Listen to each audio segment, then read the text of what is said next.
हाँ भाई, तो त्र्यंबकेश्वर आ गया हूँ। मैं तो आ गया हूँ ऑलरेडी। बिना दर्शन के लौट नहीं सकते। पूरी रात अब रात रोड पे गुजारना पड़ेगा। अब मैं एक मंदिर है पीछे, मंदिर पे बैठा हूँ। ऐसे ही बैठकर रात गुजारना पड़ेगा। सुबह 5:30 बजे ही दर्शन होगा। और मुझे ऐसा लग रहा है कि गलती कर दी मैंने आके। लेकिन बात वो नहीं है, बात ये है कि पास वाली लाइन बहुत बड़ी है। ऐसा नहीं कि लाइन में लगने के लिए, पास खरीदने के लिए जो लाइन है वो बहुत बड़ी है। तो फाइनली 7 में ज्योतिर्लिंग का दर्शन हो गया है। हाँ भाई, गुड मॉर्निंग। अभी मैं हूँ त्र्यंबकेश्वर में। रात कैसे कैसे गुजारी वो आगे आपको ब्लॉग में पता चल जाएगा, क्योंकि स्टोरी थोड़ी कहानी तो नहीं बट एक किस्सा ज़रूर बन गया है मेरे लिए। तो चलते हैं त्र्यंबकेश्वर महादेव के दर्शन करते हैं। उसके लिए पहले हमें कुशाव्रत पर्वत पे जाकर के कुशाव्रत कुंड में जाकर के नहाना है और उसके बाद फिर दर्शन करने हैं। अभी हो रहा है मॉर्निंग के 7, पौने 7। बस निकल ही रहा हूँ यहाँ से। तो शुरू करता हूँ ये वीडियो त्र्यंबकेश्वर से।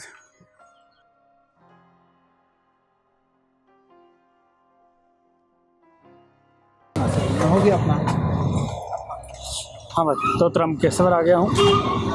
नासिक बस स्टैंड से एसी बस चली, 65 रुपया भाड़ा था और हमें ड्रॉप कर दिया। लगभग 1 घंटे लगाया, 45 से 50 मिनट, और ड्रॉप कर दिया त्र्यंबकेश्वर की पार्किंग में। नॉन एसी बस भी चलती है, उसका किराया थोड़ा कम होता है, बट हाँ चलेगा। अब यहाँ से जाना है उसको रहने का जुगाड़ ढूंढने, क्योंकि ऑलरेडी 9 बज गया है। मंदिर का टाइमिंग सुबह 6 से रात के 9 ही है, तो दर्शन तो कर नहीं सकते इस टाइम पे, तो इसलिए कुछ रहने का जुगाड़ ढूंढना पड़ेगा। देखते हैं। एक्चुअली प्रॉब्लम क्या है ना कि बैचलर्स को रूम मिलना भी बहुत मुश्किल है भाई। तो भाई यहाँ पे त्र्यंबकेश्वर में सिंगल को रूम नहीं मिलता, मतलब सिंगल को कोई ऑप्शन नहीं है। तो मैं तो आ गया हूँ ऑलरेडी। बिना दर्शन के लौट नहीं सकते।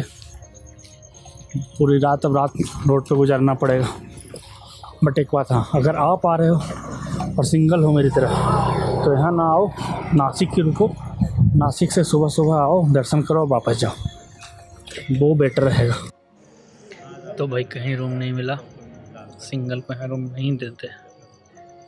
पता नहीं क्या प्रॉब्लम है, पता नहीं लोगों को ऐसा क्यों लगता है कि सिंगल्स जो सोलो ट्रैवलर हैं उनको पता नहीं, आई डोंट नो, बट काफ़ी इश्यूज हैं। अब मैं एक मंदिर है पीछे, मंदिर पे बैठा हूँ। ऐसे ही बैठकर रात गुजारना पड़ेगा। सुबह 5:30 बजे ही दर्शन होगा। और मुझे ऐसा लग रहा है कि गलती कर दी मैंने आके, मुझे सुबह ही आना चाहिए था।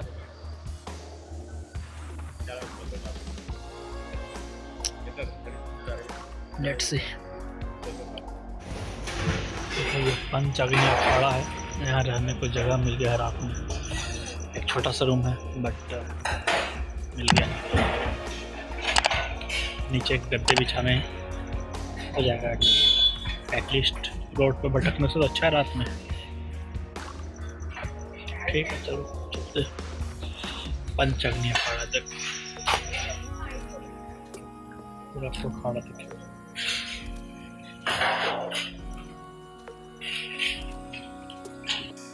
तो जैसा आपको बताया था कि रूम वगैरह कुछ मिल नहीं रहा था, तो 2 और भाई मिल गए थे जो हमारी तरह ही ढूंढ रहे थे, उनको भी नहीं मिल रहा था। बेस्ट पार्ट ये था कि वो महाराष्ट्र से थे तो उनको मराठी आती थी। तो भाई ने बातचीत करके, यहाँ पे एक पीछे में देखो पंचअग्नि आश्रम है, यहाँ पे एक छोटा सा कमरा लिया था हम तीनों ने। 500 रुपये में तीनों, 200 रुपये मैंने दिया अपना शेयर, और रात गुजर गई। क्योंकि लगेज वगैरह भी था मेरे साथ, तो थोड़ा बाहर से अच्छा हो गया, सेफ्टी हो गया, अच्छा ही था। ये क्या बोलूँ, अच्छा तो नहीं था, बट जैसा भी था चलते हैं। अब कुशाव्रत कुंड में स्नान करेंगे और फिर लाइन में लगते हैं, देखते हैं कितना टाइम लगता है दर्शन करने में त्र्यंबकेश्वर महादेव के। पीछे में मेरा बैग वगैरह रखने का जगह है, बैग और शू चप्पल, 30 रुपये बैग का, 10 रुपये चप्पल जूते का, ठीक है। तो टिकट ले लीजिए।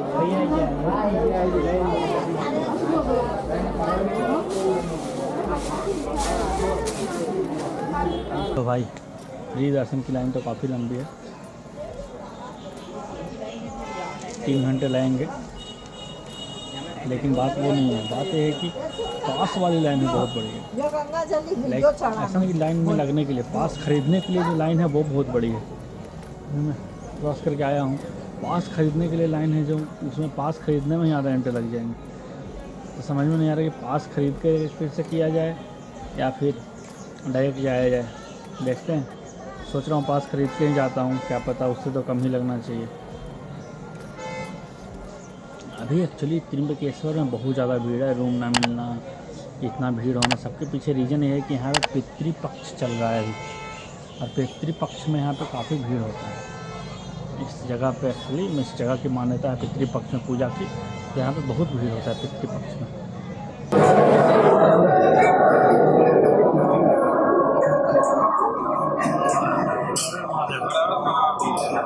लाइन है पास लेने के लिए, डोनेशन कूपन 200 रुपये का, उसके लिए लाइन है।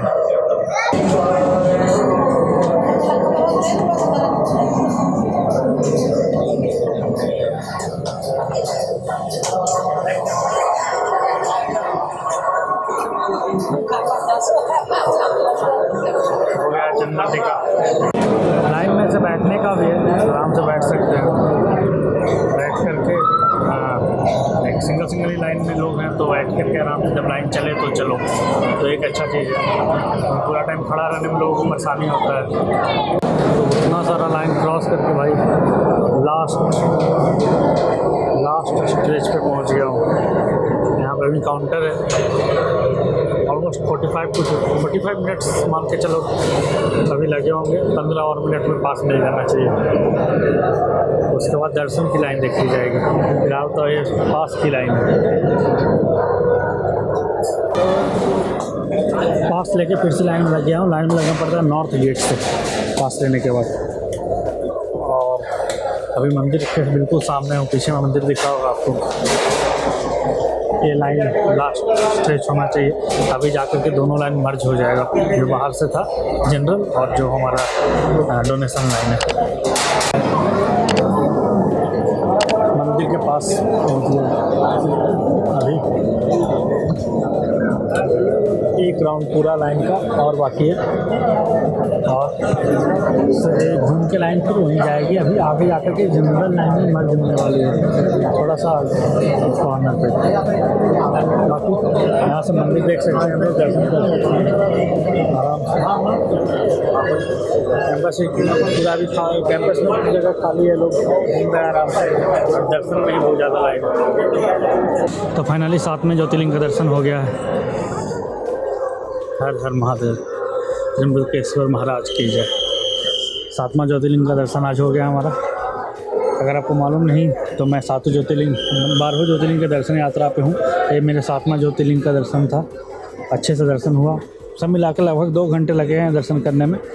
2 घंटे में आराम से दर्शन, पास के थ्रू। जनरल एंट्री में 1-2 घंटे और लगेंगे। अभी क्योंकि पितृपक्ष का टाइम चल रहा है और यहाँ पे मान्यता है उस टाइम की, उस वक्त का, तो अभी 15 दिन ज़्यादा भीड़ चल रहा है।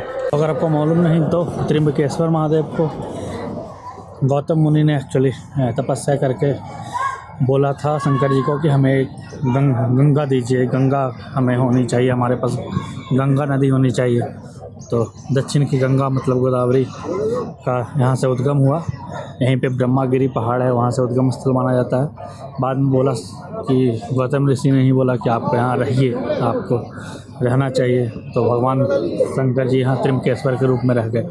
बाद में यहाँ पे कुशाव्रत कुंड भी है, वहाँ पे एक्चुअली कुश से गोदावरी नदी को बांधा गया है, तो वो भी आप देख सकते हो। इसके बाद और घूमने वाली जगह यहाँ पे ब्रह्मागिरी का ट्रैक है, जहाँ से सच में गोदावरी का उद्गम हुआ है, तो वहाँ पे भी आप जा सकते हो घूमने के लिए। फ़िलहाल मेरा दर्शन का जो प्लान था वो कंप्लीट हो चुका है यहाँ पे।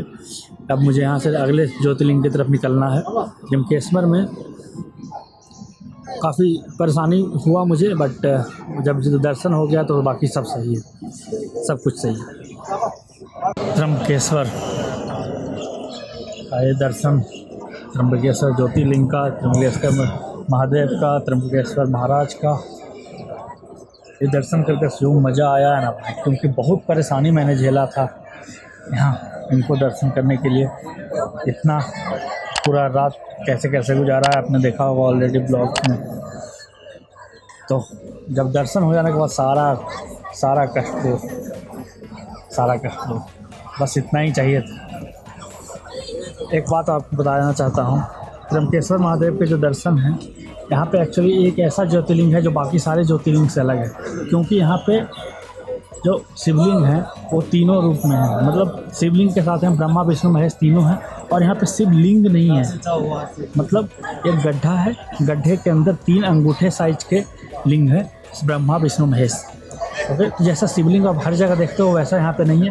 अंदर में एक मिरर लगा हुआ है, क्योंकि गड्ढे में है, गड्ढे में हमेशा पानी रहता है, तो आप मिरर में देख करके दर्शन कर सकते हो आराम से। लेकिन आपको डायरेक्ट शिवलिंग के दर्शन नहीं हो पाएंगे, गर्भगृह के मिरर में ही आपको देख के दर्शन करना पड़ेगा। तो मंदिर के बाहर एक्चुअली लगभग सेम प्रकार का ज्योतिर्लिंग बनाया गया है, उनके अंदर तो आप छू के दर्शन नहीं कर सकते। बाहर में एक और बनाए गए हैं हूबहू सेम तरह के, तो यहाँ पे आप दर्शन कर सकते हैं आराम से, देख सकते हैं कि अंदर, और ये भी देख सकते हैं कि कैसे हैं सेम बिल्कुल 3 अंगूठे के आकार के लिंग ब्रह्मा विष्णु महेश के बाहर भी स्थापित किए गए हैं। चलो फिर निकलते हैं मंदिर से। ये अपना त्र्यंबकेश्वर ज्योतिर्लिंग का ये यात्रा लगभग कंप्लीट हुआ। यहाँ से मैं आगे निकल रहा हूँ सोमनाथ ज्योतिर्लिंग के लिए। अगर आपको त्र्यंबकेश्वर में और कुछ भी घूमना है, आपके पास और भी वक्त है, तो आप यहाँ पे कुशाव्रत कुंड में तो जी नहाओ ही नहाओ, साथ साथ आप ब्रह्मागिरी ट्रैक कर सकते हो। मेरा प्लान था ब्रह्मागिरी ट्रैक का, लेकिन नहीं हो पाएगा, टाइमिंग का इशू है थोड़ा, क्योंकि मुझे अभी यहाँ से सोमनाथ के लिए निकलना है। सोमनाथ या द्वारिका जहाँ का भी मिलता है रास्ता देखता हूँ। सोमनाथ ऐसे टारगेट में तो है, चलते हैं फिर निकलते हैं त्र्यंबकेश्वर, वहाँ रात के एक बार और लाग लेते हैं। चलो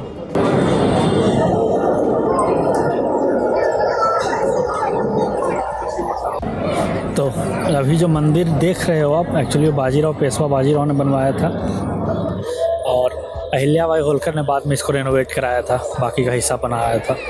अहिल्याबाई होलकर ने एक्चुअली बहुत सारे ज्योतिर्लिंग पे अपना योगदान दिया है, बनारस से लेकर के ओमकारेश्वर से लेकर के औरंगाबाद, हर जगह आप देखोगे तो अहिल्याबाई होलकर जी ने ज्योतिर्लिंग को पूर्व निर्माण करने में बहुत बड़ा हाथ निभाया है, और बहुत बड़ा रोल है उनका। बाहर निकलने के बाद बहुत सारी तरह के अलग तरह की दुकानें हैं, तो आराम से आपको जो चाहिए आपको मिल जाएगा, नाश्ता वास्ता लेकर के, फिर फूल पत्ती प्रसाद, गिफ्ट आइटम, पूजा का सामान सब मिलेगा।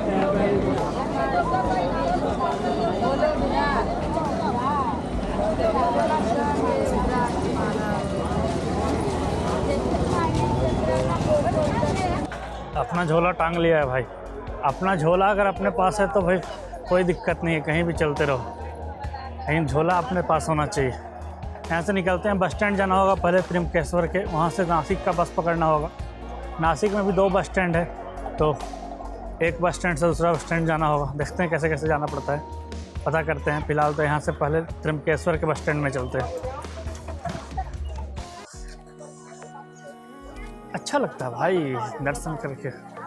पहले तो मैं रात को इतना गुस्सा आ रहा था, मतलब समझो कि जब नहीं जगह न मिले सोने का, ना रात को ऐसे भूखा रह गया ना, जगह नहीं मिला, जगह खोजते खोजते मिला तो फिर खाने का बंद हो गया, तो भूखा भी रह गया, सोने को भी नहीं मिला, तो गुस्सा तो आ रहा था। फिर सोच रहा था कि क्या ही करूं, फिर सोचा क्या पता परीक्षा हो मेरी। बाकी जो भी हो, लास्ट में सुबह सुबह दर्शन जब करने आया तो भीड़ उतना ही ज़्यादा। कोई बात नहीं, सब सही रहा, बहुत बढ़िया दर्शन हुआ। तो बात करते हैं सबसे पहले तो यहाँ आना कैसे है। आने के लिए आपका बेस जो है वो है नासिक। नासिक में एयरपोर्ट भी है, रेलवे स्टेशन भी है नासिक रोड करके, और बस से भी आप आ सकते हो। आप नासिक कैसे भी आओ, जैसे भी आओगे नासिक, आप नासिक पहुँच करके आपको आना होगा त्र्यंबकेश्वर, जो कि नासिक से 30 किलोमीटर दूर है। रेलवे स्टेशन से भी, बस स्टैंड से भी और एयरपोर्ट से भी, तीनों जगह से त्र्यंबकेश्वर के लिए बस चलती है। बस स्टैंड से 65 रुपये भाड़ा है, बाकी जगह से अलग अलग हो सकता है। ये 65 रुपये में एसी बस का बता रहा हूँ, नॉन एसी का थोड़ा कम है। अगर आप त्र्यंबकेश्वर आ गए हो तो यहाँ रहने का व्यवस्था की बात करते हैं। यहाँ पे गेस्ट हाउस वगैरह भी है, धर्मशालाएँ हैं बहुत सारा, और सबसे जो ज़रूरी, यहाँ पे सिंगल्स को रूम नहीं देते, मतलब सोलो ट्रैवलर्स को रूम नहीं देते। यहाँ तक कि सिर्फ जेंट्स से तब भी रूम देने में प्रॉब्लम करते हैं। फैमिली है तो कोई प्रॉब्लम नहीं है।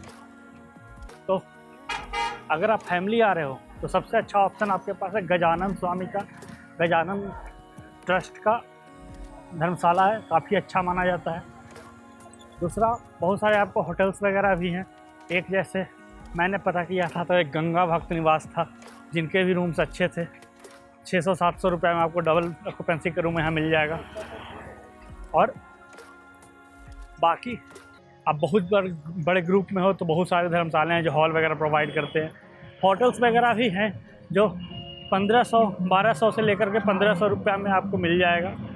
अलग अलग होटल्स हैं, थोड़ा महंगे सस्ते भी हैं। जैसे देखो, ये देवेंद्र पैलेस करके है यहाँ पे, इधर पीछे में होटल AAA है। तो ये सब आपको 2500-3000 के आसपास मिलेगा। थोड़ा जो 2 स्टार टाइप का है वो आपको 1500 में मिल जाएगा। तो इसलिए रहने का ऑप्शंस की कमी नहीं है। बट अभी अगर आप सोलो आ रहे हो तो आपको प्रॉब्लम्स होगी। अब आ गए हो तो यहाँ पे जगह कौन कौन सी है, कौन कौन सी देखने लायक जगह है, घूमने लायक या दर्शन लायक जगह है। सबसे पहले तो अपने त्र्यंबकेश्वर महादेव का मंदिर नंबर 1 पर आपका आएगा। दूसरे नंबर पे है हमारा कुशाव्रत कुंड, और उसके अलावा है आपका 2 और चीज़ें। एक है ब्रह्मागिरी का मंदिर, ब्रह्मागिरी पहाड़ पे। दूसरा अंजनेया पहाड़ पे। ब्रह्मागिरी पहाड़ पे गोदावरी का उद्गम स्थल है, और अंजनेया पे माना जाता है कि जन्म हुआ था हनुमान जी का। तो ये चारों जगह है। कवर कैसे करना है वो आगे मैं बताता हूँ। इसके आगे ऐसा हम मान के चलते हैं कि आप सुबह 6 बजे 7 बजे यहाँ पहुँच रहे हो, या कभी भी पहुँच रहे हो, 6 बजे से आपका 1 दिन का टूर है। तो आपको सुबह तो जितना जल्दी हो सके सबसे पहले कुशाव्रत कुंड में जाना है, स्नान करना है। कुशाव्रत कुंड का ऐसा मानना है कि गौतम ऋषि ने जब शंकर जी से गोदावरी को मांगा था तो बार बार गोदावरी वहाँ से गायब हो जाती थी। तो कुश मतलब घास को लेकर के उन्होंने बांध दिया था, और उस बांधे हुए जगह को ही कुशाव्रत कुंड बोलते हैं। तो ये तो हो गया कुशाव्रत कुंड, पहले स्नान करना है। उसके बाद जाना है त्र्यंबकेश्वर महादेव के दर्शन करने। त्र्यंबकेश्वर महादेव के दर्शन करने में आपको 2 से 3 घंटा लगेगा अगर आप पास से जाते हो। 2 तरह का दर्शन होता है, नॉर्मल और डोनेशन पास। यहाँ पे VIP पास नहीं बोलते हैं, यहाँ पे इसको डोनेशन पास बोलते हैं। तो डोनेशन पास का 200 रुपये लगता है, नॉर्मल दर्शन का कोई चार्ज नहीं है, फ्री है। उसके बाद आपको जाना चाहिए ब्रह्मागिरी ट्रैक पे। अगर आप थोड़े भी मतलब चल सकते हो, फिर सकते हो, 2 घंटे का ट्रैक कर सकते हो तो आपको ज़रूर जाना चाहिए। ब्रह्मागिरी पे ट्रैक का शुरुआत आपको किसी से भी मंदिर के आसपास पूछोगे तो कहाँ से रास्ता शुरू होता है वो बता देंगे। मंदिर के पास से ही 1 किलोमीटर के पास से उसका बेस ग्राउंड है, जहाँ से स्टार्ट होता है ट्रैकिंग। 2 घंटे जाने में लगता है, वहाँ पे जाके आप दर्शन करो और फिर वापस आ जाओ। इस तरह से आपका पूरा दिन, अगर आप चाहो तो अंजनेया भी पहाड़ भी देखने जा सकते हो, लेकिन इतना में आपका पूरा दिन समाप्त हो जाएगा। अगर बात करें खाने पीने का तो आपको वेज नॉन वेज सारे ऑप्शन यहाँ पे मिलेंगे, कोई दिक्कत नहीं है।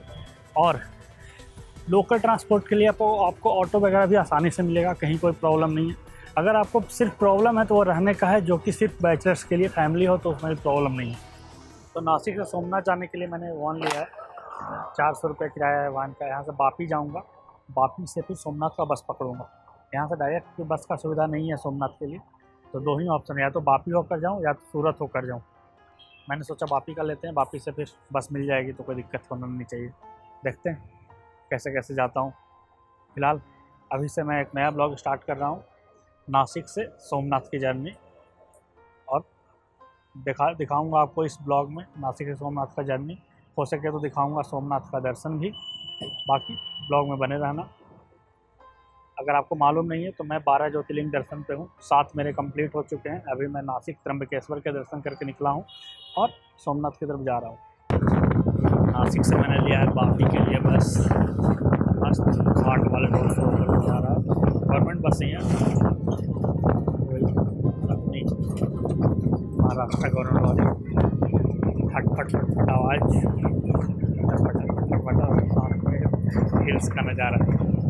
5 घंटे का डिस्टेंस है, ऑलरेडी 1 घंटा से ज़्यादा क्रॉस हो गया तो मैं रिकॉर्ड कर रहा हूँ वीडियो।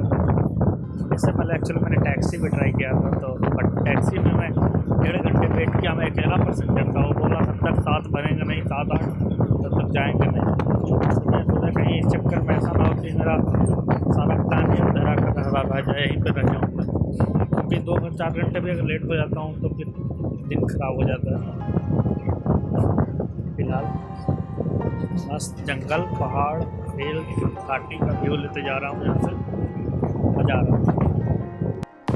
मेरे सारे ट्रिप में हमेशा से मैं ड्राइवर होता था, क्योंकि हम कार से आते थे। खिड़की से देखने का नज़ारा का मज़ा जो है ना, वो मैं हमेशा मिस कर देता था, क्योंकि मेरी नज़र तो हमेशा रोड पर रहता था। तो इस बार मैं कोशिश कर रहा हूँ कि जितना इस मज़े को लूँ। हर बार खिड़की खोज रहा हूँ, हर बस में खिड़की पर बैठ जा रहा हूँ, आराम देखता हुआ जा रहा हूँ। काफ़ी दिन हो गए थे इस ऐसे बस से पूरा दूर घूमते घूमते, काफ़ी हो गया ऐसा। मैं निकला था जब इस बार मैंने स्टार्ट किया था उज्जैन से, भोपाल से, एक्चुअली भोपाल से बिहार से स्टार्ट किया, बिहार से भोपाल, भोपाल से उज्जैन, फिर ओंकारेश्वर, औरंगाबाद, फिर पुणे, भीमाशंकर, फिर नासिक, अभी जा रहा हूँ वापी से सोमनाथ। काफ़ी जर्नी, काफ़ी दिन बाद ऐसा बड़ा जर्नी, और वो अनप्लान्ड कब किधर जा रहा हूँ मालूम। जा रहा हूँ, दर्शन हो जा रहा है, चल जा रहा हूँ आगे तरफ। पहले से कोई बुकिंग नहीं, पहले से कोई रिजर्वेशन नहीं, जहाँ की बस मिलती है। जैसे वापी कोई प्लान नहीं है, सोचा चलो वापी चलते हैं, वहाँ से बस मिलेगी सोमनाथ, चल दी। तो इसका अपना अलग मज़ा है। तो भाई 3:40 हो गया है, मैंने ऑलरेडी टिकट बुक कर लिया है वापी से सोमनाथ का, जो कि है 5 बजे। अभी 20 किलोमीटर और है, टाइम तो है 1 घंटा 20 मिनट बाकी है, बट होपफुली हमारा बस पहुंच जाए। 5 बजे तक मेरी बस आएगी, वहाँ 5 बजे टाइमिंग है, तो बस तब तक ये पहुंचा दे ये वाली बस। क्योंकि फिर देखा लास्ट मोमेंट पे वो टिकट हो ना हो क्या पता, इसलिए ऑनलाइन मिल रहा था, कर ही लिया मैंने। हाँ भाई, वापी उतर गया हूँ। वापी उतर के अभी जा रहा हूँ होटल पपिलोन करके जगह है, जहाँ से मेरा सोमनाथ का बस है। 1 किलोमीटर है, वॉक करके नहीं जा रहा हूँ। 15-20 मिनट लगना चाहिए, क्योंकि अभी टाइम भी है 45-50 मिनट। तो दिक्कत नहीं होना चाहिए। आधा ऑलमोस्ट 500 मीटर तो चल ही गया।